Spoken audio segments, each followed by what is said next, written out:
We study God's Word at music camp, and God commands us to sing to let His Word dwell in us richly in psalms, hymns, and spiritual songs. We're to worship Him musically. We're to proclaim His Word musically. And so we want to train up our students, our children, to be able to sing skillfully with music, to understand what they're doing. The Bible says sing with understanding. But it's all couched in studying God's Word, growing up as Christian worshipers. The default in our culture today is to be a music consumer. We are conditioned by the age we live in and the technology we have to be people who listen to music, and it's an important part of our life. But we have lost something that our forefathers knew, which was being active participants in music.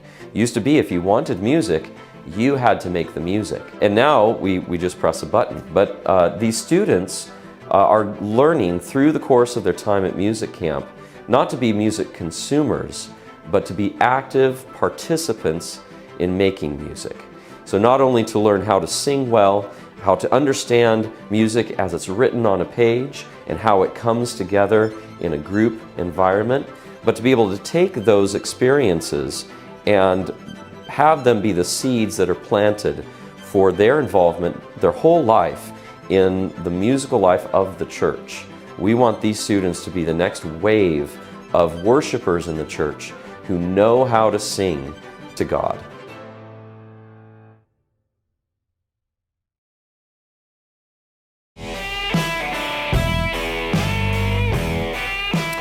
Hey y'all, it's Monday. Welcome to Cross Politic on the Fight Laugh Feast Network. Pastor Toby, like you were kind of mad. Chuck Knox, I'm the water boy. Maybe. It's Maybe. Monday. Maybe. Hey, Bring me a coffee. I do got Dr. Jared Longshore, Dr. Reverend Jared Longshore, and we also got, is it Dr. Rod Martin? I mean, can we? Yeah. He practically is a Bishop. doctor. It's a Bishop Rod Martin. I think you should call him on the show. Guys, I got good news. You got good news. Yeah, I found a chicken in my coop. What? Remember, I thought they all died. And you found one? And my kids found one, and it was like hiding up in the corner. Is it laying eggs, Like though? up in, Is it laying I don't eggs? know. I don't think. We just found it. And Maybe it didn't want to be and found. it disappeared for a whole week. You know what? It's just, It was pretty funny. Gabe, It was pretty funny. Your but, poor you know, chickens. I don't know. I would say don't quit your day job. No, well, I think the chickens voted on that already.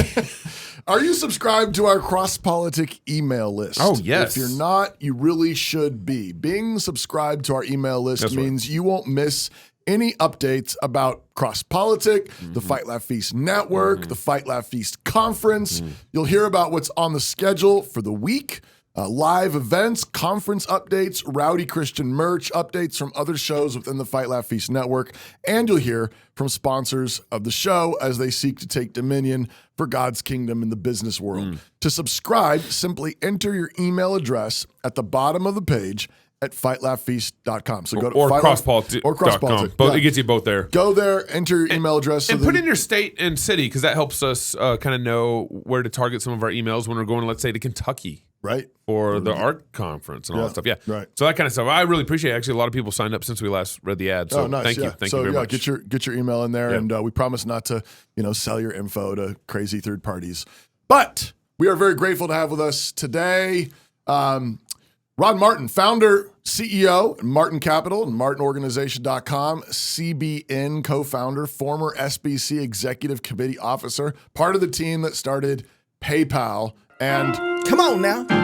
and one of our good friends, Rod Martin. Thanks for joining us again. Good to be here, always. And as mentioned previously, you can see at the table our good friend Jared Longshore, associate pastor at Christ Church here in Moscow. What was that? There's a little dab. You know? It's a secret handshake. I'm sorry. Okay. Jared, thanks for coming on. I think last time you were on the show, things kind of got wild. So can you kind of keep it. Well, we brought Rod here to kind of I'll keep be as things calm in as I order. was last time. keep it Other chill. people on the show might say Okay, things. all right. Rod's the crazy one this time. All right. Who's going first? I think you know what? Let's just open up to the table. Let's start with Jared, and I just know Rod's going to jump in here at any point anyway. Okay. So recently, Gabe, you're supposed to be doing this part. I'll do You're it. supposed I'll to be do doing it. the opening. Okay. All You right. gotta So set the it up. SBC's hair's on fire right now. Well, it's just another Monday. It You seems said to you could be be saying the calm stuff rather than it's just like, another Monday.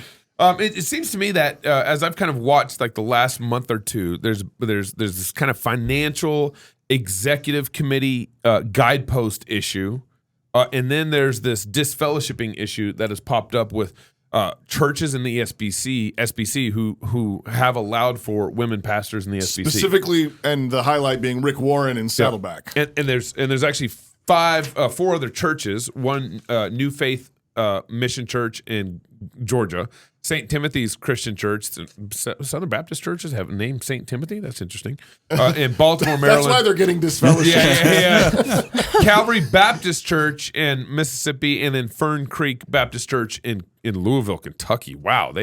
So there's 5 churches total, and Rick Warren being the most notable, Saddleback being the most notable, that has had women pastors. And then apparently there's some sort of vote. So there's some policy things that I'm not totally up on here, but there's some sort of vote, because to me the SBC is starting to act like a presbytery when they start doing this. But the SBC is voted to disfellowship from these 5 churches, and then Rick Warren or Saddleback's church has actually, it sounds like they're already they're appealing the process June, from what I hear. for the convention June 13th and 14th. And then you bring the layer in of there's one of the former presidents of one of the seminaries, Adam Greenway. He came out and said that I'm not for women pastors in churches, But I'm not for against it. And they kind of like try to make this weird distinction between, like, I think the BFM, the Baptist Faith and Message. He said I think it specifically referred to lead pastors and not assistant or associate or some other pastor that you can have. So he's all confused in what he's saying. But he's serious leadership. Would be the right word. Yes. confused. Good, I got it right. So Jared, let's start with you on this. You've had pastoral history with the SBC. What's going on? Rick Warren's had women. He's been ordaining women pastors for over a decade now. Why is all this starting to percolate now? Two really interesting things with the Guidepost and then the Rick Warren thing. And I don't actually know the details, so we'll have to go to Rod for the details. But just principally, I don't know how many years ago it was, Knox, you sent me the video of Battle for the Minds, which is on YouTube. Yeah, 2019. And it was showing all the battle back in the days of liberalism, and we basically had this whole conservative resurgence. You had then those conservatives put Al into his position at Southern Seminary, and the issue was women pastors. But it seems to be that there was a lot of chatter at that time that reduced the conversation to women senior pastors, and I think that was like a strategic move. Like we can win this battle, but let's not broaden it out and cover pastors generally. So that's probably what Greenway's drawing on there. Interesting. When everything was going down with CRT, and I was still doing the SBC thing, there was a lot of chatter about we have to find a battle of Thermopylae. We have to find a narrow pass. We have to find an issue. It's such a big organization, 50,000 churches, all of that. You have to find and I kept saying, hey, make it women pastors. There's enough out there, but this is a battle that the SBC can win. So you have the confession. You have a mechanism for throwing churches out, which is never done, like hardly ever done. Okay. Maybe done a handful of times on a very small amount of issues.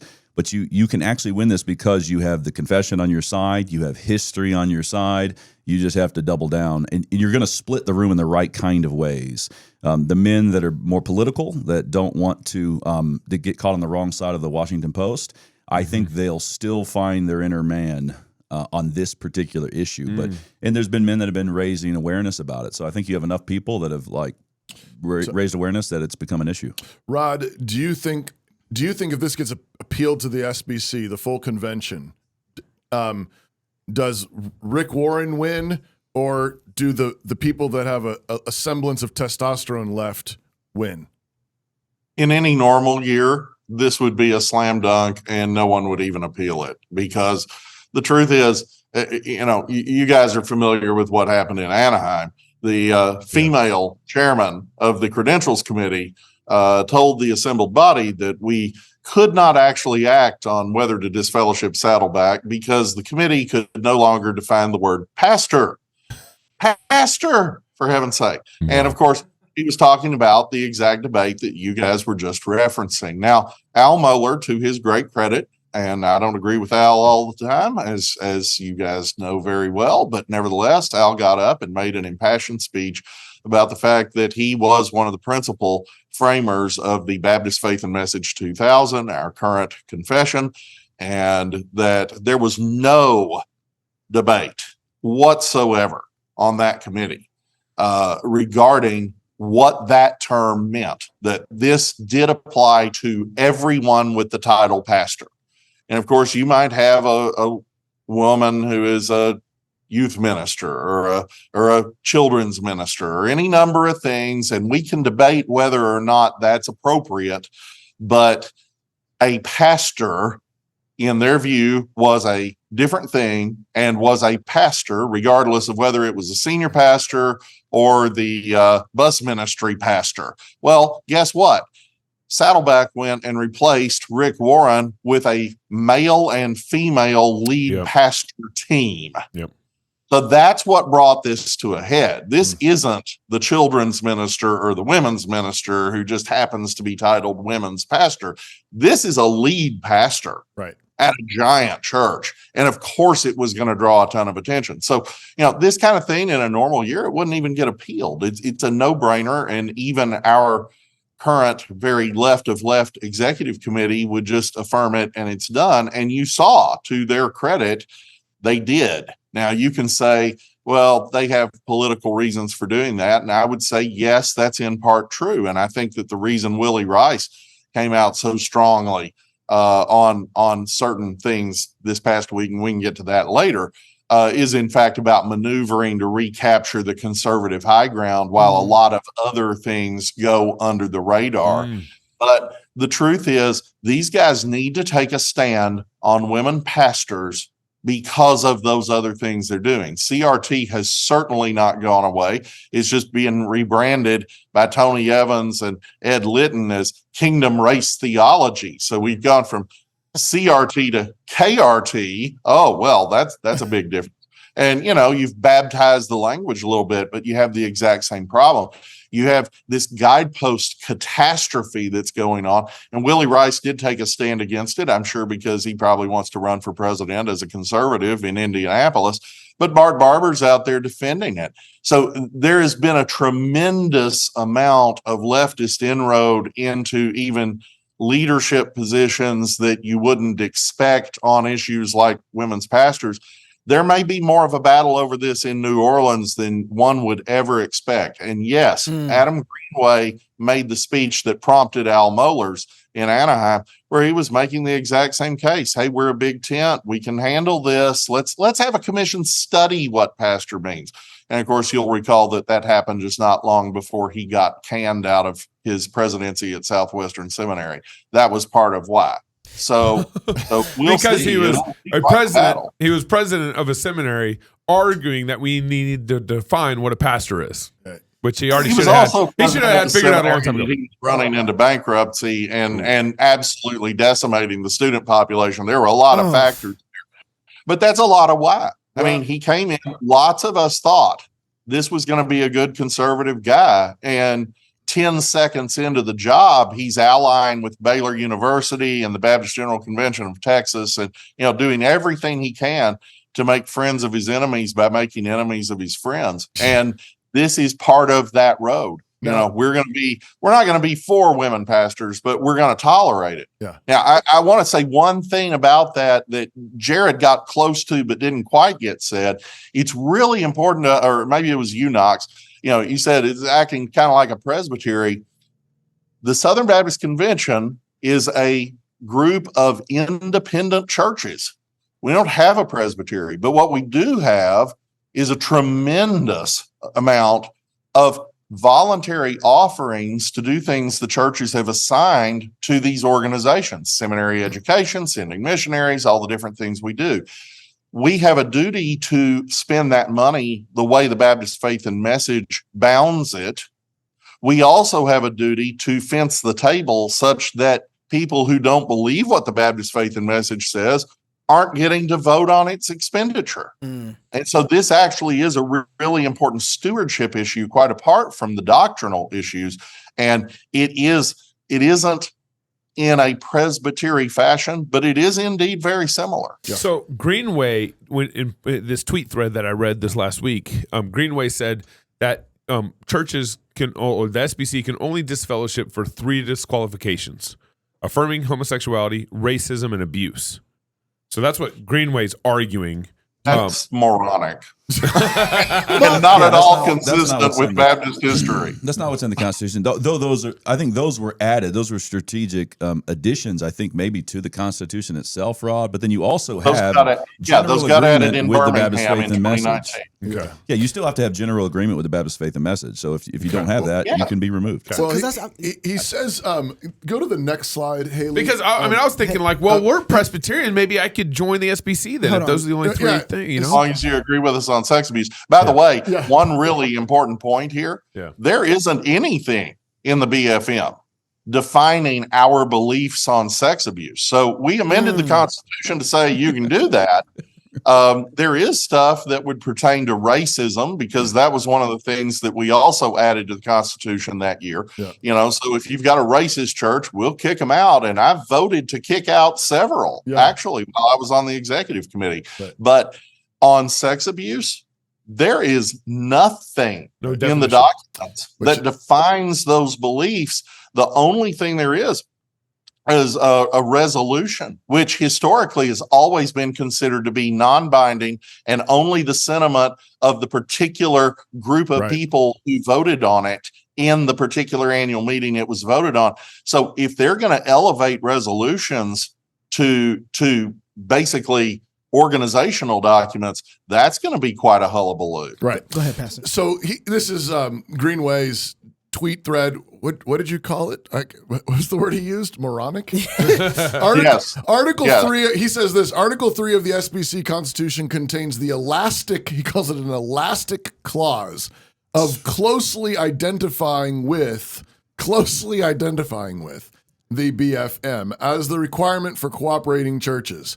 But that same article specifically enumerates 3 and only 3 clear disqualifications affirming homosexuality, racism, and abuse. Hey, I think we can get back in, guys. I think I can get back in. I was going to say, well, that's what we were exactly. Because if it's like a rubber band kind of thing. Be part of the SBC under that logic. Right. Or for that matter, Universalist churches. Right. We don't need any. We don't need any Trinitarians. I mean, anybody who denies Trinitarianism, we can have all of them we want. That's right. Is absolutely smoking crack on this. Which is also allowed in the SBC. Smoking crack. Which is also, and he knows better, and he's a very smart man. So then what is he doing? Because if he knows better, this is divisive. He's using nuance to be able to leverage some other concept and idea. This is scary business to me. Yes. Well, he needs a job. He's probably trying to get hired by some liberal group somewhere because this is nonsense, and he knows it's nonsense. In addition to all of his other duties, he was Al Mohler's number 2 at Southern Seminary for a long time. He was also one of our parliamentarians for years, and he's been chairman of the Committee on Order of Business. This is not a man who just showed up at the SBC. Wow. He knows perfectly well the history of this and has watched us disfellowship. You said it's not many churches, Jared, and as a percentage, you're absolutely right. But almost every executive committee, at least 1 or 2 churches gets booted because they did something stupid.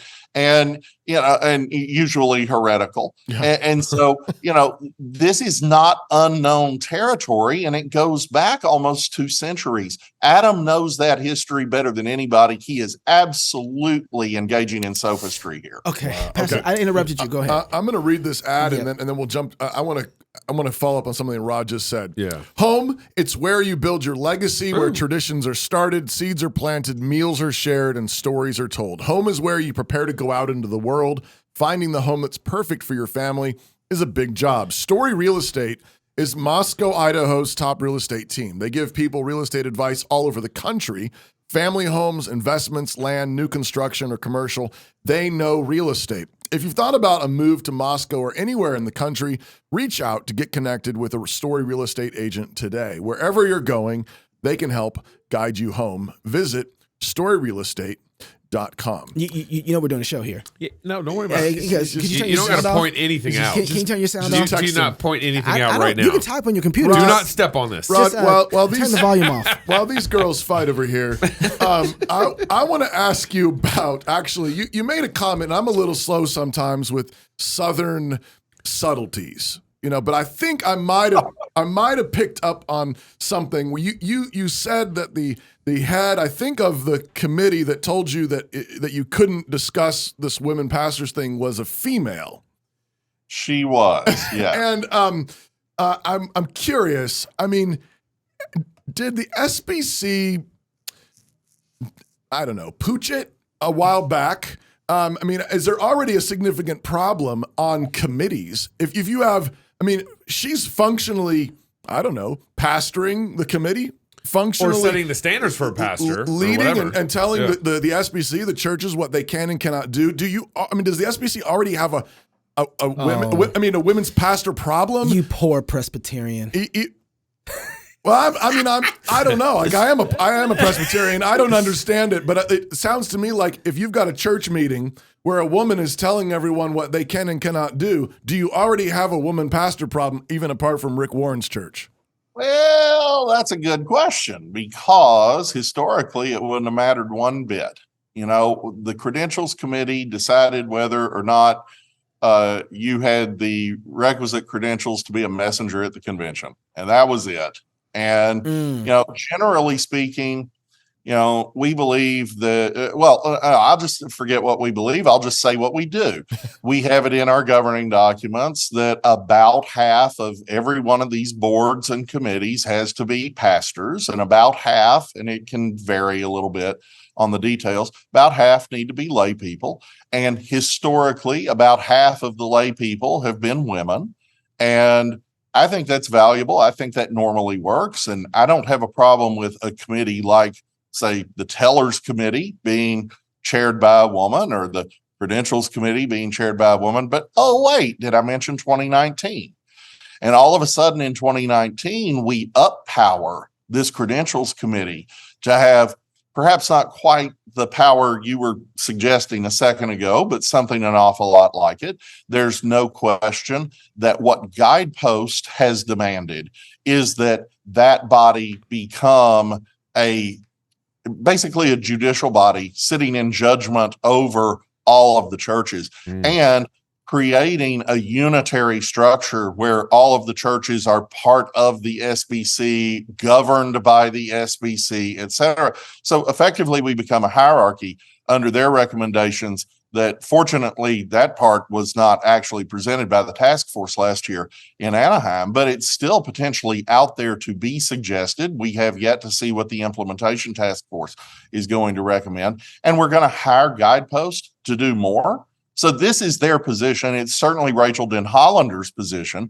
She's she's an attorney for party opponents of the executive committee, while also a consultant to the task force, and also all these different things. The conflicts of interest just pile up higher than my ceiling.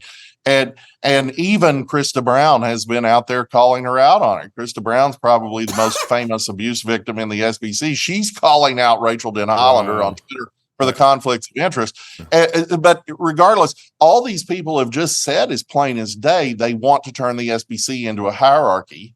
And of course, Rachel is a lawyer, so she wants to sue the SBC and, make all of the different pools of money across the fruited plain available for whatever settlement she's able to work out on bogus cases. So, it's really dangerous. And you're exactly right when you say, wait, should the chairman of the Credentials Committee be a woman? Isn't that a quasi-pastoral role? Right. Well, yeah. Actually, it wasn't, but it is now. And while technically you could have a woman who's, say, for instance, chairman of the executive committee.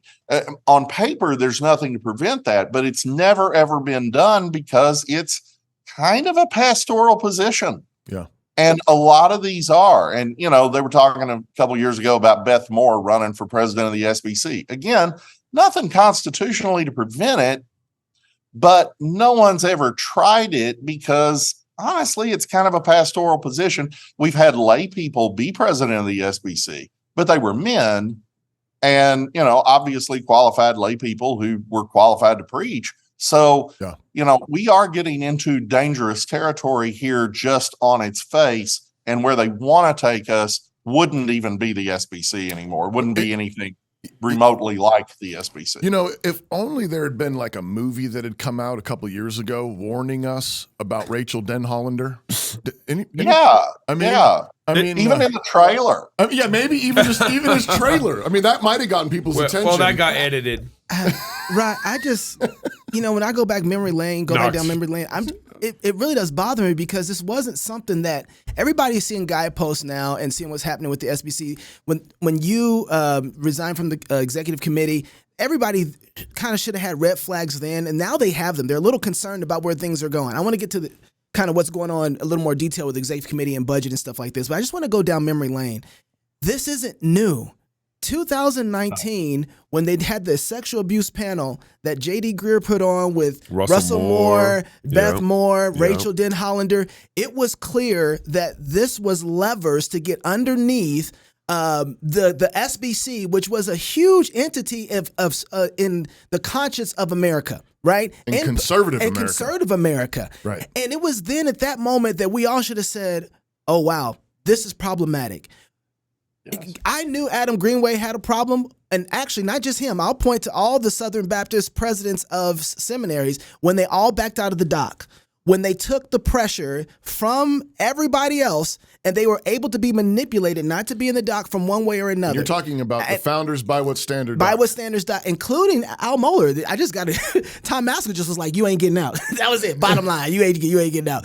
But at that point, everybody should have seen the red flag and say, yeah, this is problematic. We do have a standard of how we do things. Well, there was the lever. You had a flash image of Rachel Denhollander, not even claiming anything in particular, but saying she's wielding a lot of power. Principalities and powers. Yeah. And everybody jumps. Freaked out. Everybody freaks out, lights their hair on fire, and say, we don't want to have anything to do with this. And which proved the levers were already there. In 2019. And on Tom. Just a panel, all the way to just now. saying. And all the way now to now we have a full, complete, empty executive committee from a lot of the people who were there holding the standard. Can you take us back into kind of what happened to the executive committee, what Guidepost has done, and then what do you think is going to be the outcome of where they're at, including the budget issues? Well, you guys recall, but your audience may not be paying attention to this every day, that we had in the vein of this sex abuse scandal that was originally reported in the Houston Chronicle, in which they found approximately 700 allegations over a 21-year period across 47,000 churches and 15 million people, about 700 total allegations, of which only about half had ever actually come to any judicial conclusion. And, that was all they could find.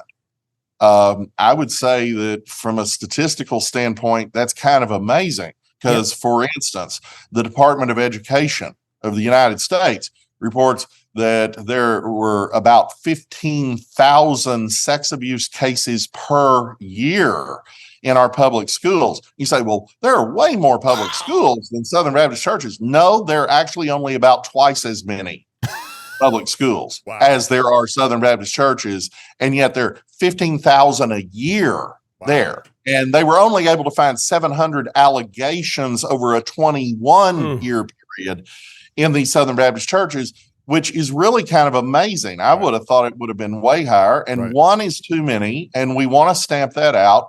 But the idea that the Southern Baptist Convention, this stewardship body that just spends the money on stuff, would have any power to, look into the nursery at my church is just absurd. Wow. Or much less have any ability to do anything about it or any responsibility for it should something happen. And by the way, my church has had a sex abuse issue, and the guy was in handcuffs about 10 milliseconds after the elders found out. So, Right. that was handled correctly. And that was actually cited in the Guidepost report. So anyway, that came to a head in 2019. They passed these constitutional amendments. And they weren't perfect, but they weren't terrible. And they passed overwhelmingly. And so in 2020, we have the lockdown, so no Southern Baptist Convention. In 2021, we're in Nashville. Some of that stuff came to the floor, but the big thing that came to the floor was a motion by Grant Gaines, son of Steve Gaines, to investigate the executive committee. Because Russell Moore quit his job at the Ethics and Religious Liberty Commission. And as he went out, a letter was leaked. Yeah, right. Talking about how he had personal knowledge of children being raped at the executive committee. And I mean, honestly, if you've ever been in the executive committee, I doubt there's been a child in the building in the last 50 years. That's just moronic. So there's this huge hype, big national story.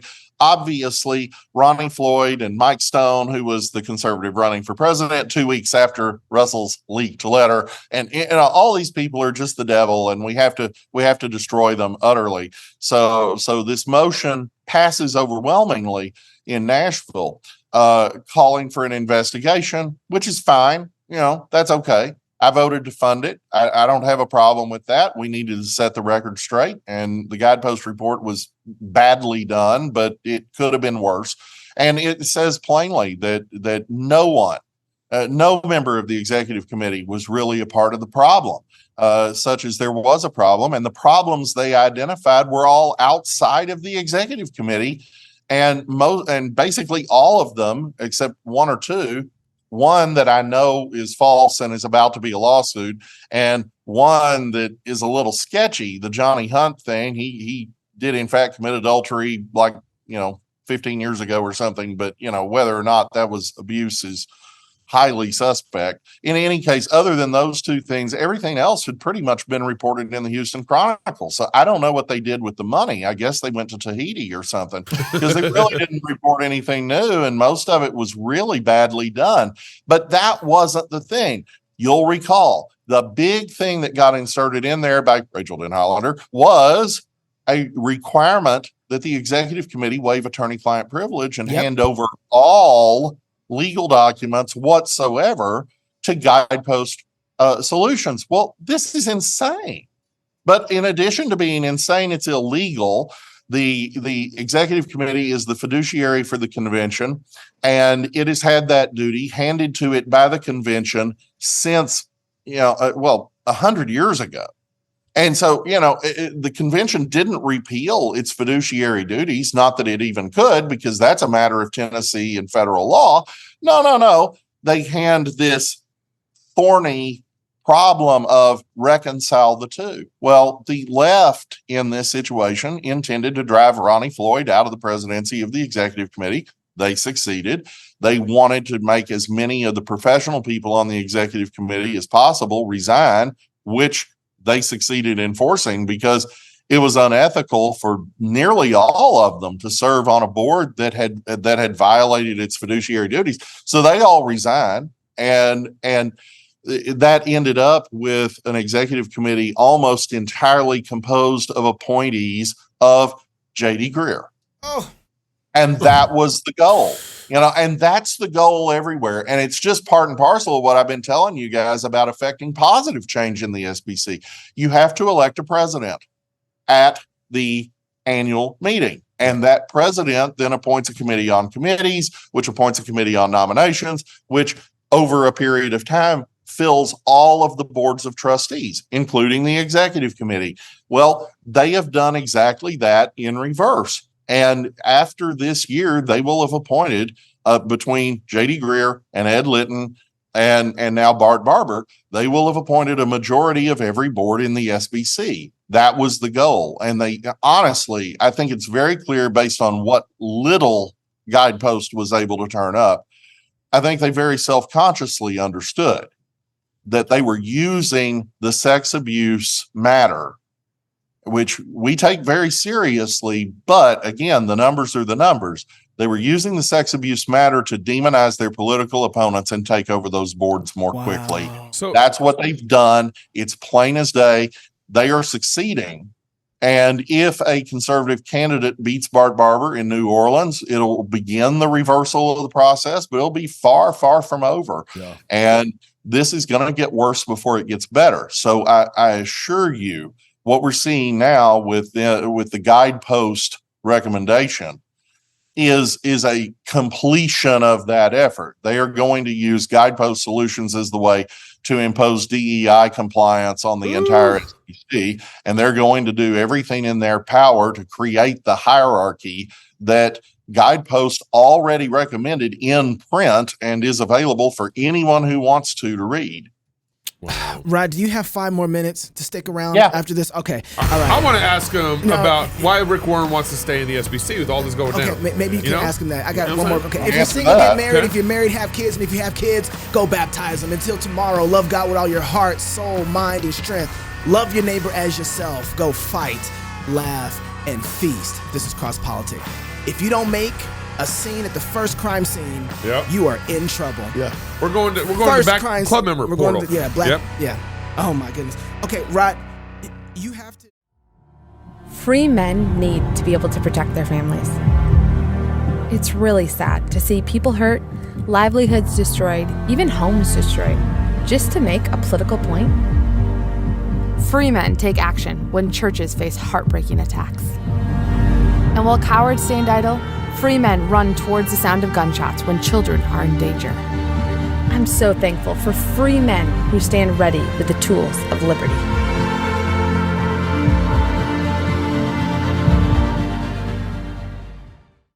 Hi, I'm Robert Borton, CEO of Classical Conversations, the world's largest classical Christian homeschooling community. I'm launching a new podcast, Refining Rhetoric. If you like cross politics or just listen to hear what crazy stuff they're saying today, you will enjoy Refining Rhetoric. You can find us on your favorite podcast platform. I practice the 15 tools of learning by interviewing great guests, looking at current events, and talking about cryptocurrency.